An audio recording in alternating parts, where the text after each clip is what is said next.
What's happening, everybody? It is Trey here. I'm joined again today by SHAWN, and we are bringing you another Michael Jackson review. Bad. We hit up Off the Wall and Thriller a couple months ago. Really enjoyed those, so wanted to keep going with his discography. And if this is your first time joining us here at Reactions to the Classics, we take a look back at some of the most classic albums of all time. Most of the time it is our first time listen of it, and we give you a track-by-track review, so if that sounds like something interesting to you, be sure to hit that big red subscribe button, and you will not be disappointed. So this is my first time listening to Bad. I know you've listened to it quite a bit. Oh, quite a bit, way back in the day in 1987 and 88, yeah. So it was interesting for me to kind of see the progression, and I guess we'll get started with some quick facts. All right, Trey, well, this thing was released on August 31st, 1987.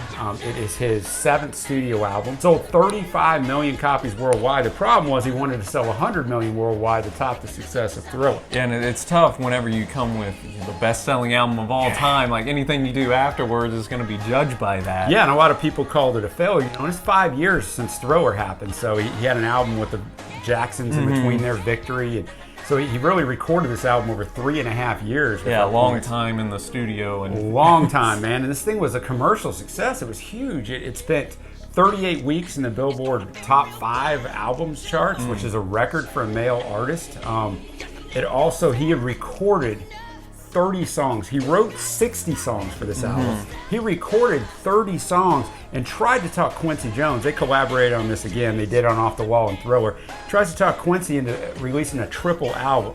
Going triple LP, baby. Triple LP. I guess that's how you get to 100 million. But Quincy talked him into picking the top 10. There'll actually be 11 on this review. We'll get to that later, but that's kind of where we're at. But there's another little thing this album set for us. You want to tell us about that? Yeah, Mike set a pretty impressive standard by having the first album to have 5 consecutive singles peak at #1 on the Hot 100, and they were I Just Can't Stop Loving You, Bad, The Way You Make Me Feel, Man in the Mirror, and Dirty Diana, and that wasn't tied until 2010 with Katy Perry's Teenage Dream. Yet again, Mike out here breaking records, putting in the work. Alright, so we're going to start this thing off with the title track, Bad, and this was his second single he released, the second one from this album to reach #1 on the Billboard Hot 100, and this was a pretty good opener for me. I enjoyed it. You can kind of tell Mike's matured a little bit. The lyrical themes, you know, he's just coming out saying, hey, I'm bad. Even the album cover, he's in that leather jacket. Trying to put on, I think, a little tougher image, if you will. But I dug this one, and I thought the chorus was pretty infectious. Yeah, it's a really good song. It's based on a story Mike read about a teenage kid who got out of poverty and attended a private school. When he returned home, he ended up getting killed. It's not a real cheery story, but you know, it's just about like you can be bad without having to fight, and you resort to violence. And originally, this song was written as a duet with Prince. That would have been something, eh? That would have been something. In 1987, that would have been something. The two biggest stars in the world. But Prince actually turned it down. All right, Trey, the next track is The Way You Make Me Feel. It was the 3rd single release, the 3rd consecutive #1, and this was supposed to show a different side of Mike. We showed that he's a lover in some of these songs.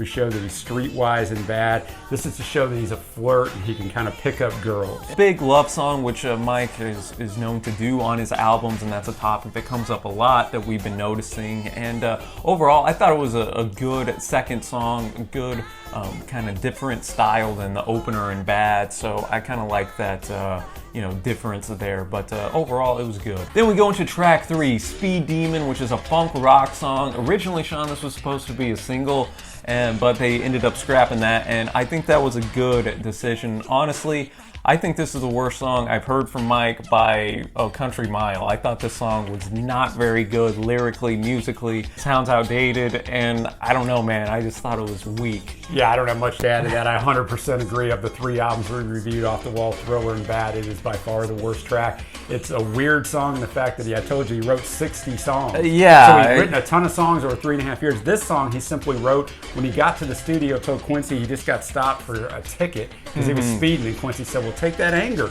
and put it into a song. Oh, Quincy, why'd you do that? Yeah, and so he just wrote it and then recorded it, so there's really no thought to it, and it's just, and I mean, maybe they just wanted to include it to kind of go with a little harder image. Probably. I don't know, but yeah, it just didn't work for me. And that brings us right into Librarian Girl, which was a single in Europe and very successful. For me, just not really feeling it. It wasn't released as a single in America. It's not as bad as the previous song, no pun intended, but I'm just not really feeling it. Yeah, I'm kind of with you there, Sean. Good vocal performance by Mike, but just the kind of ambiance surrounding it just was a little off for me and not my cup of tea. Then we're going to go into Just Good Friends. Here we have Stevie Wonder on the track, so another star-studded duet, just like him and Paul on Thriller. We hear they're talking and kind of quarreling over a girl in a lighthearted, fun manner. Though this wasn't my favorite, this was better than the previous two tracks.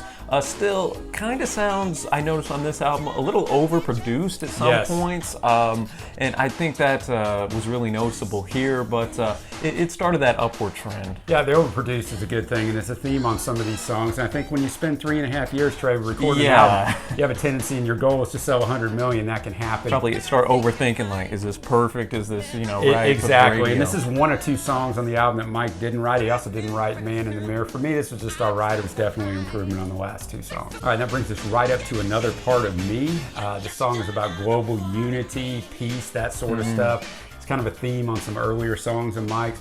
I liked it. It's kind of a banger. It definitely is an improvement over the previous three songs. Lyrically, there's not a lot there, and that's okay, because Mike's so good vocally, it doesn't really matter sometimes. Yeah, I'm with you, Sean. This is where I think the album really started to go back on that good to great scale. Yeah. I really like the chorus, kind of cool the way Mike would say, you're just another part of me. It was... edgy. Yeah, edgy. That's a good word for it. Yeah, so I appreciated that. Then we get into one of the most famous tracks off this record and one of Mike's best songs, in my opinion, Man in the Mirror. This spent 2 weeks at #1 on the charts, and just all in all, a phenomenal song, Sean. And I really love the lyrical themes here, too. Yeah, and it was nominated for Record of the Year at the Grammys, so this is the one that kind of got the major play on this album as far as critically acclaimed. Yeah, the theme of this is Mike wants to change the world, but he realizes he can't change the world until he changes the man in the mirror. And yeah, the lyrics are phenomenal. It is just an excellent, awesome song. They actually played this song at Mike's funeral, so that's how close it was tied to him, but it's awesome. All right, Trey, and that brings us up to I Just Can't Stop Loving You, the duet with Sade Garrett, who I just mentioned was the co-writer of Man in the Mirror. This was the first single release, which I found kind of odd looking back on it that they chose this as the first single, but it reached #1. An interesting story behind this. He wanted to do this as a duet with either Barbra Streisand or Whitney Houston, so there's a vocal difference. Yeah, for real. Both of them turned it down. Sade Garrett thought she was coming in to lay down background vocals. Quincy Jones told her go in the studio. She goes in the studio, Mike's in there. She realizes right there she's doing this duet. Oh man, I'm going to be on this album. Yeah, and they just lay it down right there. So it's an interesting story behind the song. I thought the song was good. I thought it was really good. Yeah, I agree with you there, Sean. I thought the vocal performances by both Jackson and Garrett were really, really solid, and the highlight of the track for me personally, and just continued a good stretch on this B-side.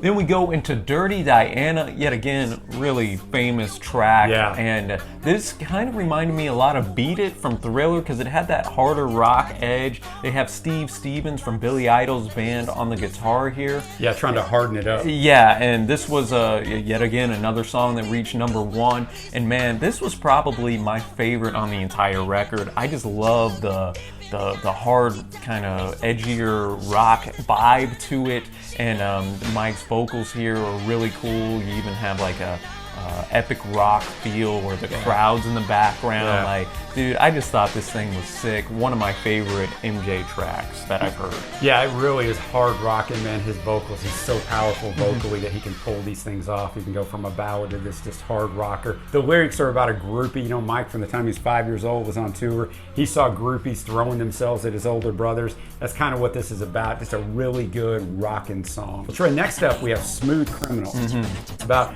a smooth criminal breaking into a woman's apartment. As the lyrics play out, apparently he ends up killing her. But something I learned on this is very famous, just keep saying over, Annie, are you okay? Are you okay, Annie? Annie, are you okay? Annie, are you okay is based on the CPR mannequin Rescue Annie, and you ask her, are you okay, are you okay? So that's what he based that off of. Yeah, I had no idea that's what that meant. Yeah, and I'm sure you and your generation are more familiar with the Alien Ant Farm remake. That is the version I was familiar with, the harder, Annie, are you okay? Yeah, he really gets after it. But I prefer the MJ version, this of course. Great. It's a great And What stuck out to me is just kind of the way from Off the Wall to Thriller to now, the way Mike's themes of his songs have matured some. Yeah. And you know, here we're getting a murder going in. So like that, you weren't going to hear something like this on Off the Wall or even Thriller, really. No. So I just I appreciated that, and I thought this was one of the top tracks on the entire record for me. I just love the sound to it, and just love the way Mike says, "Hey, are you okay?" I thought that was really cool, and was a highlight for me. I agree 100%. That takes us into the 11th and final song. Now, when Bad was released on LP back in 1987, it had 10 songs and ended with Smooth Criminal.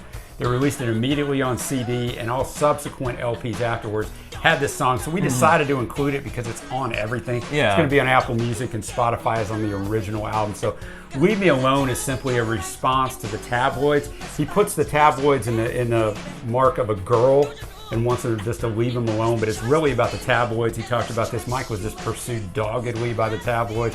Yeah. At first, he needed the media to get his music out there and to, you know, promote him, but now he doesn't need them anymore. And they were just unmerciful to Mike throughout his life, and so that's what this song is about. Yeah, and I hear like he hits those high notes so well in that chorus, like "Leave me alone," and he just like can stretch that note out so well. I thought this was a really good closer. So whether you end it with Smooth Criminal or this, I mean, it works. I don't think you can go wrong with it. But yeah, and another good topic here, as we've talked about before, just how, you know, crazy it would have been to be as famous as MJ was. I can imagine his frustration with the media as the years have gone on. And that brings us up to our favorite tracks, Trey. For me, Man in the Mirror and Smooth Criminal. Yeah, for me, I'm gonna have to say Dirty Diana is my top, with Man in the Mirror, and then Smooth Criminal would be the third for me.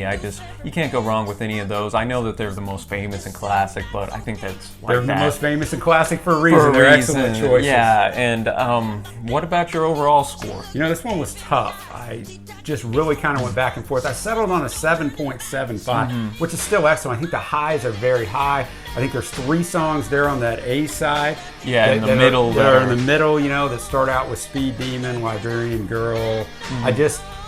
They're not that good, but the B side is banging, and 7.75 is still tremendous. Yeah, I'm gonna be right there with you, Sean. First time I heard this, I wasn't feeling it too much.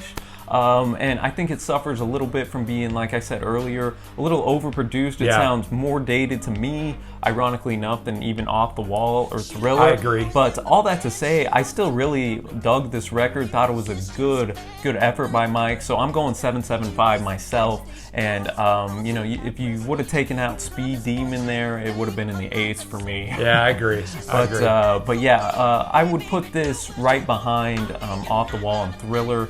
My favorite would be Off the Wall, then Thriller, then this. What about you? Same exact thing. Yeah. Off the Walls in the 9s for me. Thriller, I gave an 8.25. This is a 7.75.